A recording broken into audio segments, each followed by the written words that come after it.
बिस्मिल्लाहिर्रहमानिर्रहीम। अस्सलाम वालेकुम। हार्वर्ड एकेडमी की तरफ से आपको वेलकम कहते हैं।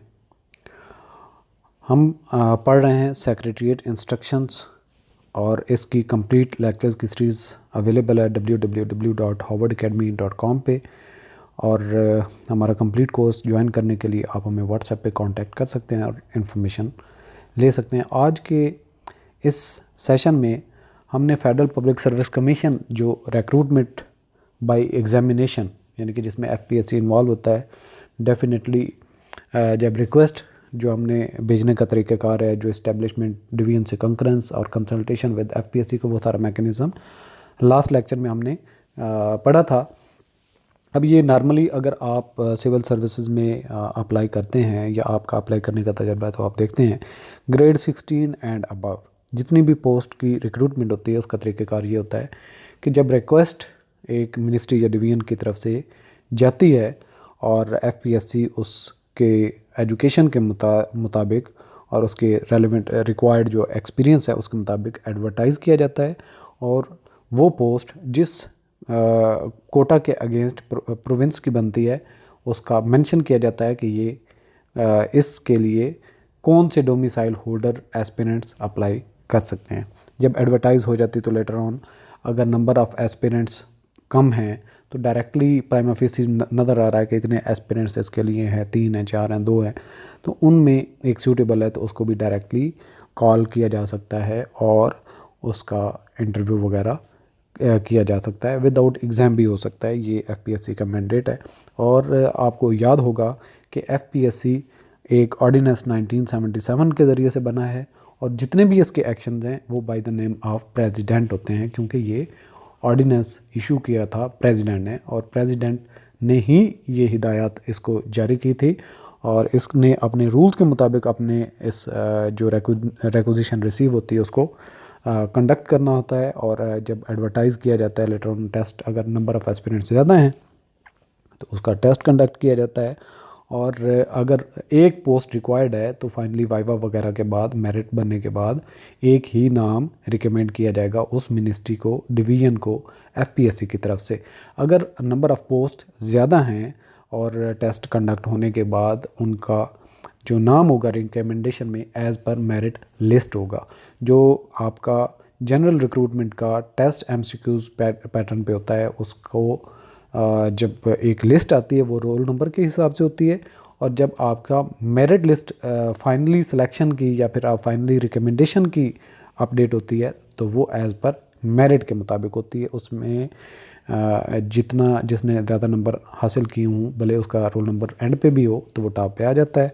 और डेफिनेटली लेटर ऑन जब कैरियर चलता है और उनकी कोई नेक्स्ट पोस्ट वैकेंट होती है और प्रमोशन की गुंजाइश होती है तो सीनियरिटी से ही शुरू होती है। जो सीनियर एस्पिरेंट होता है वही उसके लिए सूटेबल होता है। तो ये तरीक़ेकार होता है। और सम टाइम ये भी होता है कि एफपीएससी से ये रिक्वेस्ट मिनिस्ट्री या डिवीजन की तरफ से की जाती है कि हम फ़ॉरेन से कोई लेना चाहते हैं एक एस्पिरेंट और आप इससे एग्री करें और एफपीएससी ही खुद उसको एडवर्टाइज़ करेगा और उससे एग्री होने के बाद अरेंजमेंट्स भी की जाएंगी लेटर ऑन उस एस्पिरेंट के इंटरव्यू के लिए। और इंटरव्यू के लिए जो मेंबर रिकमेंड किया जाता है वो एटलीस्ट जॉइंट सेक्रेटरी यानी कि ग्रेड 20 का एटलीस्ट होना चाहिए जो उसका इंटरव्यू कंडक्ट करेगा। और इस तरीके से जो एडवर्टाइजमेंट का प्रोसेस है वो भी एफपीएससी के ज़िम्मा होगा। अब ये नहीं हो सकता कि कोई ख़ुद से ही डिवीज़न या मिनिस्ट्री अपने एंड से एक्शन शुरू कर दे, एडवर्टाइज़ करे और उसका इंटरव्यू कंडक्ट करे। ये परव्यू एफपीएससी का है तो एफपीएससी ही इसको यूज़ करेगा। लेटर ऑन ये भी सम टाइम हो जाता है कि रिक्रूटमेंट के प्रोसेस में कोई ख़ास कम्युनिटी को प्रमोट करने के लिए या उनका एक मेरिट बनता था, अब तक वो मेरिट पे नहीं आ पा रहे और जब भी टेस्ट कंडक्ट किया जाता है, लेट्स सपोज हम ये कहते हैं कि बलूचिस्तान में एजुकेशन सिस्टम थोड़ा वीक है, उनकी पोस्ट है, पोस्ट एडवर्टाइज़ की गई और 20-25 आ गए एस्पिरेंट्स, जब टेस्ट कंडक्ट किया गया सबके बिलो 13 मार्क्स थे। अब ये है कि थ्रेशोल्ड जो एफपीएससी ने सेट किया होता है कि एटलीस्ट कम अज़ कम 50% तो उस एस्पिरेंट के नंबर हों तो उसको फर्दर प्रोसेस में लेके जाया जाए। अगर किसी के भी 50 नंबर नहीं हैं तो दोबारा उस पोस्ट को एडवर्टाइज़ किया जाए। और अगर ये मामला इस तरह से हो जाए तो एफपीएससी उन सूटेबल एस्पिरेंट्स में से जो रिपीटेडली उनमें से कोई सिलेक्शन नहीं हो पा रही या क्वालिफाई नहीं कर पा रहा है, तो एफपीएससी प्रेसिडेंट से डायरेक्टली उसके पास करने के जो सूटेबल होगा उनमें से ऑर्डर ले सकता है किसी भी एक स्पेसिफिक कम्युनिटी, और ये रेयर चांसेस होते हैं। और जब फॉरेन कैंडिडेट चाहिए हो तो उसके लिए इंटरव्यूइंग कमेटी जो बनेगी वो भी स्पेशल कमेटी बनेगी। तो ये नॉर्मली आज के इस लेक्चर में चीज़ें हैं जो हमने समझनी है। समरी मैंने आपको बता दी है। अब सारी चीज़ों को हम रीड आउट भी करते जाते हैं ताकि आपकी इसमें अच्छे तरीके से रिवीजन भी साथ में हो जाए। तो रिक्रूटमेंट बाय एग्जामिनेशन, और एग्जामिनेशन कौन कंडक्ट करेगा? Definitely FPSC. When any competitive examination is to be held for the purpose of recruitment to post in BPS 16 and or above under the federal government and consultation with the commission is required। कि आपने जो आपकी recruitment rule थे उसमें जो post है वो FPSC से कंसल्टेशन के बाद ही आपने एडवर्टाइज़ करनी है डेफिनेटली। और एफपीएससी जब इस तरह के मामले में कंसल्ट करना लाजमी है तो एफपीएससी ने क्या करना होता है? द कमीशन विल शैल, या कमीशन क्या स्टेप करेगा? Advise the president in regard to the regulations prescribing the conditions of admission to the examination. के एफपीएससी ने डेफिनेटली एक ऑर्डिनेंस जिससे ज़रिए पास हुआ है तो उसके नाम से ही ये चीज़ें चल रही होती। तो एफपीएससी खुद देखेगा कि इस पोस्ट के लिए कौन से किस तरह के एस्पिरेंट्स एलिजिबल हैं, उनकी यानी कि एज लिमिट एलिजिबिलिटी में आपको देखने को मिलती है। एज है, क्वालिफ़िकेशन है, एक्सपीरियंस है, तो ये सारी चीज़ें मेंशन है। सिलेबस ऑफ द एग्जामिनेशन जब एक दफ़ा ऐड आ जाए, लोग अप्लाई कर लें, तो एग्जामिनेशन के लिए सिलेबस डिफ़ाइन करना और वो बताया जाता है। सेकंड पे क्या है? Announce the number of vacancies to be filled from among the candidates for the examination. और फिर ये भी बताना कि कितनी इस पोस्ट के लिए लोगों ने अप्लाई किया और उसमें से फर्दर सिलेक्शन होगी। नेक्स्ट क्या है जो एफपीएससी ने करना है? Make all arrangements for the actual conduct of the examination including viva. अब ये सारी जिम्मेदारी टेस्ट कंडक्ट करना, वाइवा लेना एफपीएससी की है, and other test connected with it in Pakistan and if necessary abroad, and may for this purpose depute a member to go abroad for sitting on the interview board, provided that when the commission finds it necessary to send more than one member, it shall obtain prior approval of the president।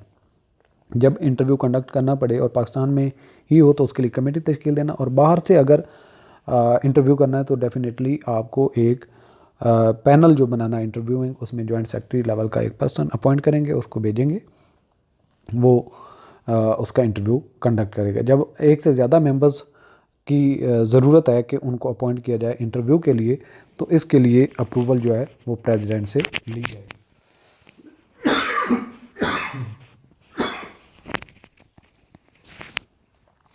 Sorry अब आ जाता है if consider necessary request the president to nominate an officer not below the rank of joint secretary to represent the government at interview for competitive examination for the recruitment to the post of BPS 16 and 17।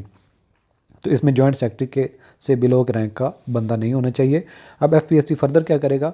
Compile the results of successful candidate. जब एक दफ़ा test हो गया, interview हो गया, जिनके test हुए तो सक्सेसफुल कैंडिडेट्स हो examined and announce the same in conformity with such procedure as may be prescribe by the president from time to time, arrange the qualified candidates in order to merit. अब उनकी merit के हिसाब से एक list बनेगी recommendation के लिए on the results of the examination and conformity with the relevant rules and number of vacancies announced, and if the examination be combined one for recruitment to more than one service group, determine the suitability of an individual candidate for different service groups।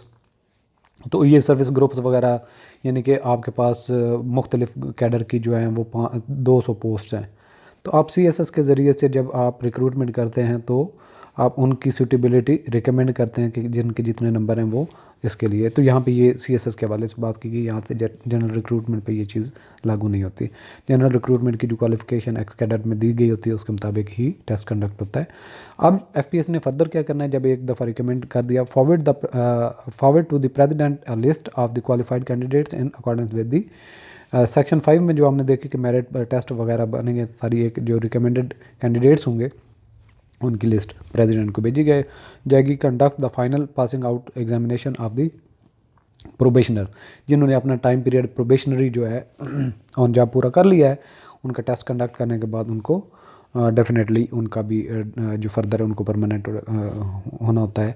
और यानी कि passing out examination है ये held करना भी FPSC की जिम्मेदारी है जब प्रोबेशनरी टाइम पीरियड पूरा हो जाता है। Advise the president on ancillary matters regarding FPO examination of the probationer, यानी कि जो प्रोबेशन पीरियड पे होते हैं, स्पेशली यहाँ पे CSS की बात की जा रही है।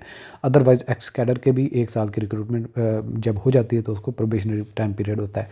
अब यहाँ पे आ जाता है recruitment by selection. When recruitment to a post is to be made, a particular post is to be filled, यानी कि खाली पोस्ट हुई अब उसको फिल करना है, by selection and consultation with the commission is required. तो अब कमीशन किसे अगेन रिक्वायर्ड है कि उससे कंसल्ट किया जाए। अब यहाँ पे अगेन क्या है, advise the president in this regard to the rules regulation and submission of application, ये पहले हमने कवर कर लिया, वो रूल्स जो पहले बने होते हैं उसके मुताबिक ही उनको लेके चला जाता है। When necessary announce the number of vacancies and invite applications, अब इनविटेशन जाएगी एडवर्टाइजमेंट के ज़रिए से लोगों को कि वो उस इन ये पोस्ट रिक्वायर्ड हैं और जो इंटरेस्टेड हैं वो अप्लाई करते हैं aspirant. Consider all application received and if it is consider necessary interview such candidates as prima facie appears most suitable for the appointment, जो लगता है कि ज़्यादा ये सूटेबल हैं, यानी कि अब तो स्क्रीनिंग टेस्ट के बाद ही पता लगता है कि ये जो मोस्ट सूटेबल हैं, तो उनके फर्दर जो है उनकी एक रिक्रूटमेंट के प्रोसेस से गुजारने के बाद कंसीडर करने के लिए जो भी एप्लीकेंट्स होते हैं कंसीडर किया जाता है कि कौन कौन से इसमें सूटेबल हैं, उनको फर्दर इंटरव्यू के लिए कॉल किया जाता है। In the case of candidates already in government service commission recommendation in this in such cases will be subject to their character roles being found satisfactory, कि उनका कैरेक्टर सर्टिफिकेट वगैरह या role जो है वो मुतमईन करने वाली हो। The commission can also requisition character rolls of the candidates employed outside the government, कि गवर्नमेंट में अगर कोई काम नहीं कर रहा और बाहर कहीं काम कर रहा है एज ए प्राइवेट एस्पिरेंट है तो भी उसका कैरेक्टर के बारे में FPSC कंफर्म कर सकता है, और जहाँ पे भी वो सर्विंग हो तो उसके कैरेक्टर के बारे में पूछा जा सकता है और इन रिटर्न मांगा जा सकता है। Recommend only one candidate for each vacancy and keep some suitable persons if available in reserve. हम ये अज्यूम करते हैं कि एक पोस्ट एडवर्टाइज हुई FPSC ने, अब 10 लोगों ने अबव 50 लिए मार्क्स, हम ये कह लेते हैं कि 2 के 70 थे और 3 के 60 थे और 3 के 55 थे, 4 के 50 थे, हम ये अज्यूम कर लेते हैं। तो अब FPSC क्या करेगा, ये कर लेता है कि 50 में से 2 ले लो, यहाँ पे जो 67 68 वाले हैं 3 यहाँ से ले लो, तो टोटल 5 को कॉल कर लिया कि इंटरव्यू कंडक्ट करेंगे। इंटरव्यू में देखा कि किसकी परफॉर्मेंस अच्छी है और प्लस एग्जामिनेशन जो हुआ था उसके मार्क्स बना के, तो 5 में से एक के टोटल नंबर बन जाते हैं, फ़र्ज़ किया 220, एक के बन जाते हैं 210, एक के बन जाते हैं 200।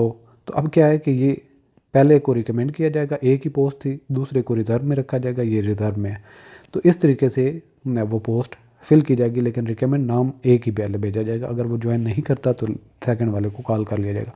When there are 2 or more vacancies to be filled arrange the candidates recommended in order of merit, तो फिर जो है अगर फर्स्ट किया 5 पोस्ट हैं तो 1 2 3 4 5, तो पहले नंबर पे जो 210 नंबर वाला था, फिर 205 वाला था, तीसरे नंबर पे 200 वाला था, इस तरीके से उनकी एक मेरिट लिस्ट बनेगी। अब यहाँ पे आ जाता है request the president to nominate an officer not below the rank of joint secretary to represent the government at the interview. तो इंटरव्यू कंडक्ट के लिए जॉइंट सेक्रेटरी से कम मेंबर नहीं होना चाहिए, और ये डेफिनेटली एक पैटर्न के मुताबिक एक ऑथराइज्ड ऑफिसर उसको कम्युनिकेट करता है with the name of president. When Recruitment is made by selection owing to failure of the competitive examination to yield a sufficient number of qualified candidates or to give adequate representation to a certain province, zone, area, community. Recommend candidates in accordance with the such orders as president may pass in this respect. तो इस तरह की अगर कोई खास community को promote करने के लिए और उनमें से कोई भी टेस्ट क्वालिफाई नहीं कर पा रहा तो प्रेसिडेंट को रिकमेंड किया जाएगा कि वो किस तरीके से इस कोई ऑर्डर वगैरह पास करके उनमें से किसी ऑफिसर को सिलेक्ट किया जा सके। अब आ जाता है मामला कि अगर किसी मिनिस्ट्री डिवीज़न को बाहर से एक एक्सपर्ट बंदा चाहिए जो फ़ॉरेन एजुकेटेड हो, फ़ॉरेन एक्सपीरियंस हो किसी ऑर्गेनाइजेशन में, और पाकिस्तान में ऐसा कोई मैचिंग पर्सन मुमकिन नहीं है, और फिर इस तरह से अगर कोई एक इंडिविजुअल चाहिए हो तो डेफिनेटली पहले एफपीएससी से उसकी अप्रूवल लेना पड़ेगी, और एफपीएससी जब एग्री करता है तो वो उसको एडवर्टाइज़ करेगा और इंटरव्यू वगैरह कंडक्ट करने के लिए मैकेनिज़्म सेट करेगा और उसको सूटेबल कैंडिडेट्स available करेगा। If a division department consider that it is necessary to make recruitment to civil post from abroad, अब मजबूरी है कि इस तरह का तजर्बा होल्डर या एक्सपीरियंस बंदा पाकिस्तान में मौजूद नहीं तो वहाँ से लेना पड़ेगा। It shall make reference to the commission, तो ये भेजा जाएगा कमीशन की तरफ से, मामला उस मिनिस्ट्री और डिवीजन भेजेगी, asking it to agree to such recruitment and if it agrees to proceed without delay to take all steps necessary to make recruitment, और एफपीएससी अगर इससे एग्री हो जाए तो उसके रिक्रूटमेंट का प्रोसेस स्टार्ट किया जाएगा। द कमीशन शैल एडवर्टाइज, कौन? Commission shall advertise the post और post abroad and make necessary arrangement for the candidates to be interviewed by the special selection committee. यहाँ पे कमीशन ही उसका जो एडवर्टाइज़ करेगा और स्पेशल सिलेक्शन कमेटी इस्टेब्लिश करेगा, जो thereafter the commission shall make recommendations for the filling of the post और post in question. तो जो इस तरीके से अब्रॉड से चाहिए हो टेस्ट लेने के बाद या इंटरव्यू कंडक्ट करने के बाद नाम रिकमेंड करेगा। In no case shall the division department itself take steps to advertise the post. यहाँ पे ये बात जो है बहुत इंपॉर्टेंट है, याद रखना है कि किसी भी तरह से जो एफपीएससी के परव्यू में आते हैं, मैंडेट में आते हैं, वो खुद से इदारा उसकी एडवर्टाइजमेंट वगैरह या कोई भी उसके सिलेक्शन के लिए स्टेप नहीं लेगा। ऑल द बेस्ट, अल्लाह हाफ़िज़।